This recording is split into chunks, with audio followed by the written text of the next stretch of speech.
നമ്മളതിൻ്റെ കറക്റ്റ് പൊസിഷനൊക്കെ കറക്റ്റായിരിക്കും. നമ്മുടെ കാലിൻ്റെ ചിരട്ട നമ്മുടെ ഈ കയ്യിൻ്റെ ഉള്ളിൽ വരണം എന്നാണ്.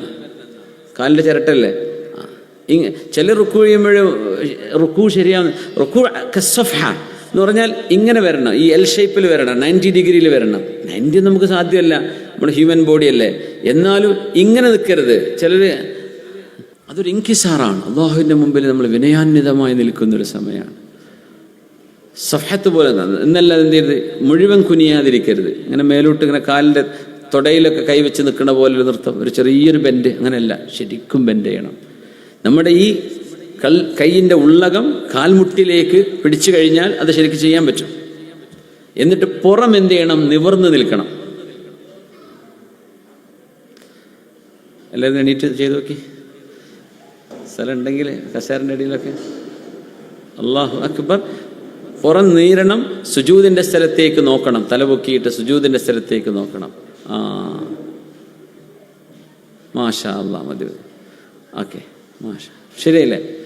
എന്ത് ഇത് ബാക്ക് ഇങ്ങനെ പൊങ്ങി നിൽക്കരുത്, ഇങ്ങനെ മുഴുവൻ പൊങ്ങാൻ. ആൾക്കാർക്ക് അറിയില്ല സുജൂദ് റുക്കൂഴൊന്നും.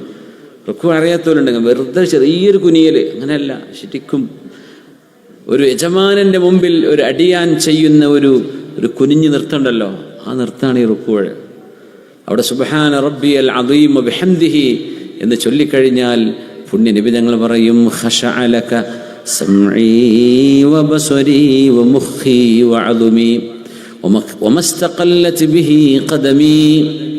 അല്ലാഹുവേ, ഖശഅ ലക സമഈ, എൻ്റെ ചെവി റബ്ബേ ഭവ്യതയോടുകൂടെ നിനക്ക് വഴിപ്പെട്ടിരിക്കുകയാണ്, പേടിയോടുകൂടെ എൻ്റെ ചെവി.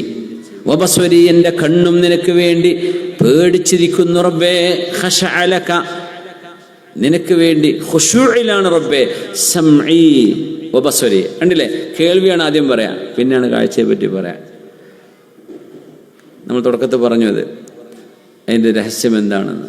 സമഈ വബസ്വരി, എൻ്റെ കേൾവിയും എൻ്റെ കാതും റബ്ബേ നിനക്ക് വേണ്ടി പേടിയിലാണ് റബ്ബേ. വമുഖീ വഅദുമീ, എൻ്റെ തലച്ചോറും എൻ്റെ എല്ലുകളും അല്ലാഹുവേ നിന്നെ പേടിച്ചിരിക്കുകയാണ്.